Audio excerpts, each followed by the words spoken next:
SEP Fanfic Readings presents Finding Hermione by ebookdragon. Chapter 41. Dinner with the Notts. Evening of January 16th.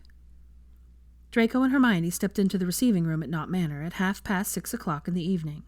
Since Theo became lord of the manor, after the incarceration of his father, the ancestral Nott home became more of a home rather than an expensive showpiece. They stepped out into the receiving room that had Daphne's stamp clear on it. White marble floors were covered in thick rugs, with a blue and green floral motif. Where the Parkinsons showed off notable ancestors, Daphne chose landscape paintings to adorn the walls.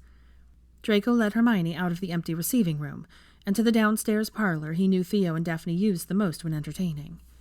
Draco pushed open the heavy oak door and found that they were the last to arrive. The downstairs parlor was decorated in cobalt blue and lilac. The walls were painted cobalt blue. The large windows that dominated two of the walls of the room were hung with gauzy lilac curtains. A large crystal chandelier hung from the center of the room.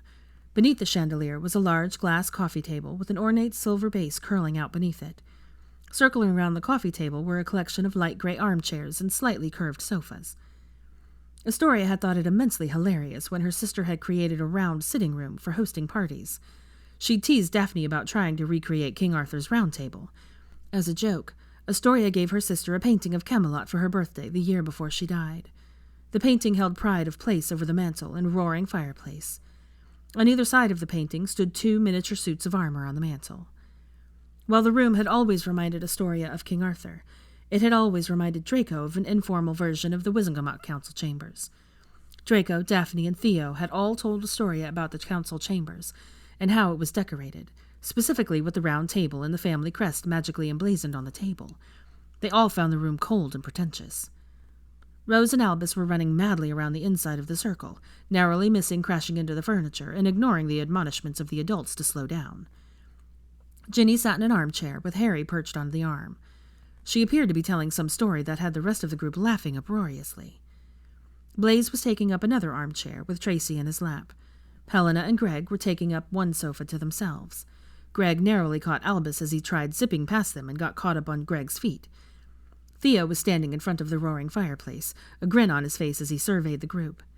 Hannah, Neville, and Luna took up another sofa and were talking to Narcissa, seated in an armchair beside them. The door opened behind them, and Draco had to dance out of the way to keep it from hitting them. Daphne entered the room. The three of them stood in the doorway, unnoticed by the rest of the group. "Did you ever think to see such a thing?" Daphne asked, gesturing at the group in front of them, laughing and getting along. "We certainly have come a long way from Hogwarts," Hermione acknowledged. Daphne turned to them with her hands on her hips and gave them a stern look.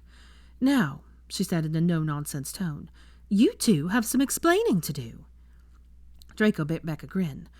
"Do you mind if we explain only once to the room?" he asked. "By all means," Daphne said loudly, gaining the attention of the others in the room. "I'm sure the rest of your friends would like to know what's going on in your lives." The rest of the room went silent and stared at Draco and Hermione in expectation. Draco led Hermione over to the vacant armchair and sat on the arm, while she settled herself in the cushioned depths of the chair. "Well, where do we begin?" Hermione asked, looking up at Draco and biting her lip. "The beginning is always a good start," Harry prodded good-naturedly.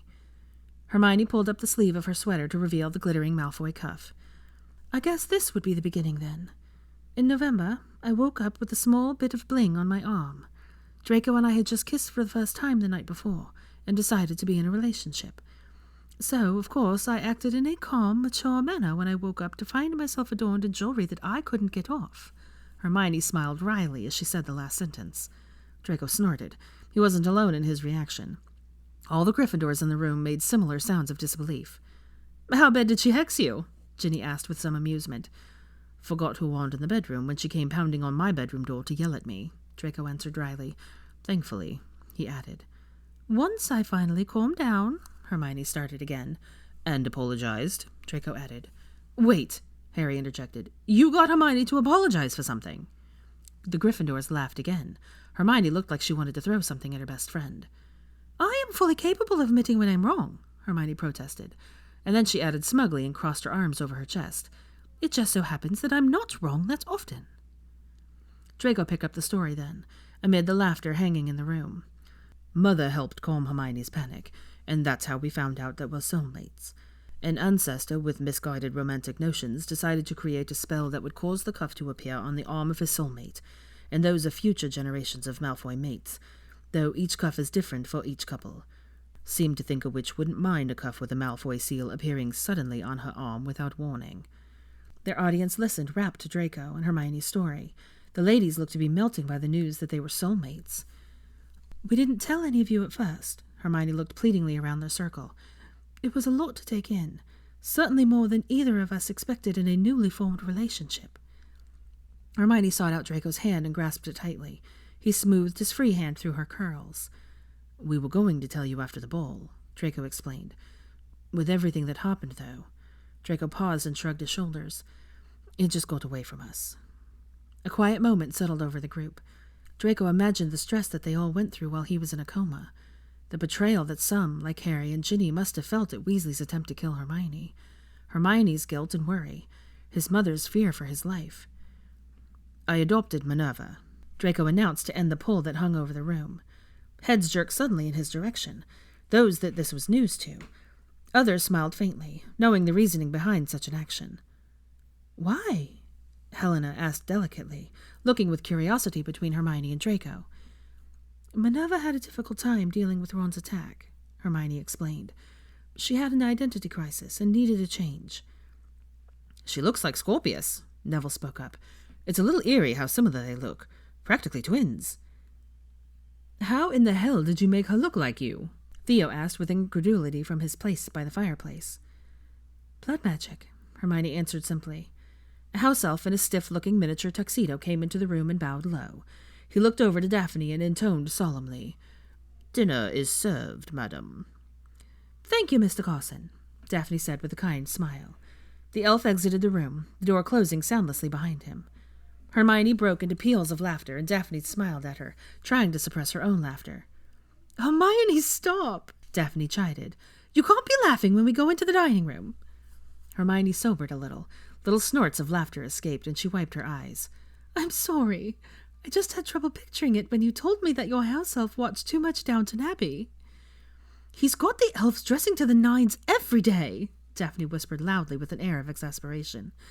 "I feel like we should start dressing for dinner just to keep up with them." "You freed your house elves?" Draco turned to ask Theo. Theo shook his head.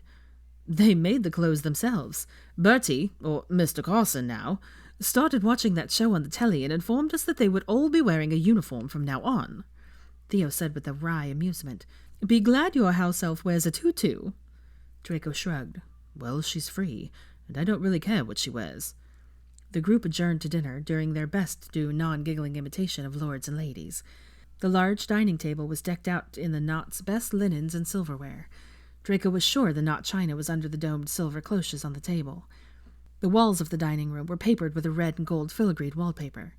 Draco wondered if it was Daphne's doing to put such Gryffindorish colors on the walls. He couldn't remember what the dining room had looked like while the manor was under the control of Thoros Nott. Draco and Hermione found themselves seated to the left of Theo at the head of the table. Traditionally, it was an honored distinction to be seated to the left of the host. Considering how upset Daphne supposedly was at them, Draco would have been more surprised to be at the end of the table near the children. Rose and Albus took up the foot of the table, seated on cushioned chairs that had been elevated so that they could eat comfortably. Elves guided the rest of the guests to their seats. Harry and Ginny were placed next to Daphne, with Neville and Hannah on the other side of Ginny. Blaise and Tracy sat next to Hermione, with Greg and Helena at the end of the table. Luna and Narcissa took up the other end, with Narcissa seated closest to the children. Mr. Carson snapped his fingers, and wine glasses were each filled with elf wine or sparkling cider for the pregnant ladies. Glasses of milk were filled for the two children. Another snap of the butler elf's fingers, and the cloches were lifted off the plates and stacked neatly onto the sideboard. Beneath the cloches were slivers of thinly cut pork roast, with its juices used as gravy, roasted fingerling potatoes, and fresh green beans sautéed in garlic and lemon butter. The savory smells of the roast pork battled with the yeasty aroma of the hot rolls on their own small plate in front of the main course. Draco could feel himself start to salivate in anticipation. He'd worked up an appetite while trying to conjure a Patronus today. "Will there be anything else, madam?" Mr. Carson asked Daphne. "Thank you, Mr. Carson," Daphne said regally. "That will be all for now. This looks sumptuous, Please give my compliments to Biscuit." The house elf bowed stiffly and exited the dining room. Theo raised his glass in a toast, and everyone copied his gesture, even Rose and Albus with their raised glasses of milk. "To good friends and good health," Theo said. "Cheers." "Cheers," they all said, and the sounds of the children's voices could be heard over the rest of the group. Glasses were clinked against one another with the sounds of crystal chiming in the air. Rose and Albus clinked their glasses together with a bit too much enthusiasm. Milk sloshed amid childish laughter. Narcissa's wand was pulled out, and the mess cleaned up before the house elves could sense a disturbance in the force and pop in to investigate. The children were chided back into an air of civility by Narcissa and Helena, and stern looks sent down the table by Hermione and Ginny. Dinner passed quietly, with inconsequential small talk filtering between groups amid bites of food. "Hermione," Blaise started with a curious tone and mischievous grin. "Yes, Blaise," Hermione answered, taking a sip of her cider and setting the flute back down on the table. The others around the table stopped eating and talking to look at Hermione. Rose and Albus continued their conversation of which was better, a dragon or a unicorn.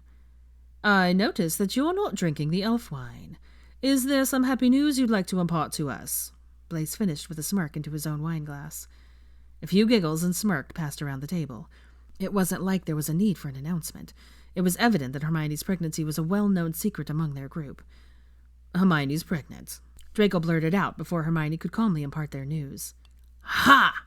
Theo exclaimed and pointed at Harry. "I told you he would say it first. That's 10 galleons you owe me." Harry good-naturedly passed down a bag of coins to Theo. "I thought for sure she'd be bursting to tell everyone." Ginny smacked Harry on the arm. "I told you not to make that bet," Ginny scolded. "But she practically pounced on us with the news when she was pregnant with Minerva," Harry defended himself. "She was 3 months along then. That's a normal time to tell people you're expecting. Plus, she was over 4 months along when she told us about Rose," Ginny said reasonably. Hermione was accepting congratulations from Blaise and Tracy, and didn't notice the look that clouded Harry's face when Hermione's pregnancy with Rose was mentioned. Draco watched as Harry looked down the table at Rose. A smile returned to Harry's face after a moment, and Harry met his gaze. 5 children, Harry said. "Are you going to be able to handle all that work?" "Well, I was hoping to start my own Quidditch team, but I think Hermione isn't on board with that plan," Draco quipped. Hermione patted his hand and said sweetly, "Darling, if you want any more to round out your Quidditch team, you can carry them. My womb is closed for business after this." Draco grabbed her hand and brought it to his lips. Draco was pleased with the breathless, glazed look that came over Hermione as he stared into her eyes, while he kissed her hand. "Whatever you want, love," Draco said quietly to her. Something smacked Draco on the side of the head and clattered onto his plate. Draco broke his eye contact with Hermione to throw an irritated look at Theo with the bread roll lying on his plate. "What was that for?" Draco said indignantly, feeling to see if there was butter in his hair. "There are children present," Theo said with a grin. "I'm well aware that my daughter is present," Draco said irritated. "Studies have shown that children whose parents are affectionate in front of them go on to develop healthy relationships in adulthood," Luna spoke up from down the table. "See?" said Draco smugly. "We're furthering Rose's development. Luna says so." Draco never thought he'd use the words "Luna says so" to make a point in an argument. Theo apparently thought it was hilarious and dissolved into guffaws of laughter. Daphne crossed her knife and fork over her dinner plate. A quiet pop sounded from outside the dining room. Mr. Carson appeared with 3 house elves following him, one in a tuxedo similar to Mr. Carson's, and 2 in starched black dresses with white aprons. They filed out of the dining room. Draco grabbed Blaise's arm and gestured to a door across from the parlor everyone was filing into. Draco opened the door, and the lights flared on to illuminate Theo's study. Draco always teased Theo about the sparsity of books in his study. Instead of floor-to-ceiling shelves of books like in Draco's study at Spinner's End, Theo had waist-high shelves, drawers, and glass-covered cubbies where scrolls could be seen resting inside. Prints of magical creatures lined the walls. Blaise and Tracy sat down on one of Theo's black leather sofas. Hermione sat down opposite them. Hermione took his hand in reassurance. Draco wasn't looking forward to this conversation with Blaise. Blaise was overprotective of his only daughter, and Draco worried about the news that Florence was possibly Scorpius's soulmate would not be received well. Draco could pretty much guarantee that it wouldn't be accepted calmly. "I have a bone to pick with you, mate," Blaise said, all affability gone from his face. Blaise snapped the word mate as he looked at Draco. He started pointing angrily at Draco. "Why is it that your son gave my daughter a bracelet for Christmas?" Actually, that's what we wanted to talk to you about, Draco said, trying to sound calm. I am not betrothing my daughter to your son, Draco, Blaise interrupted. No, that's not what I wanted to talk to you about, Draco said. He gestured to Hermione's bracelet.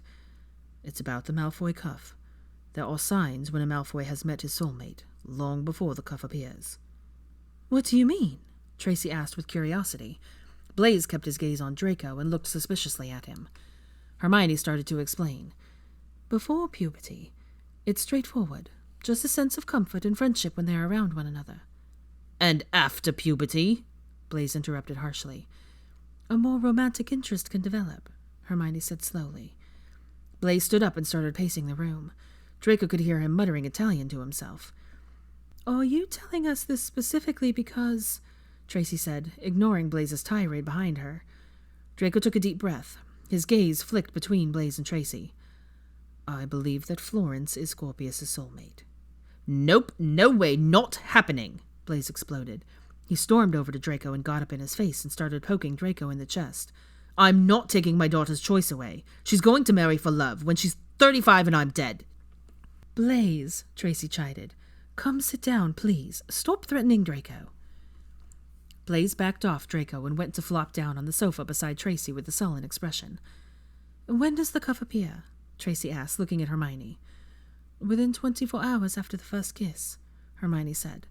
Blaise looked like he was going to interrupt again, but Hermione pointed her wand at him, and Blaise closed his mouth. After they're 17, Hermione added. I'm taking her out of Hogwarts.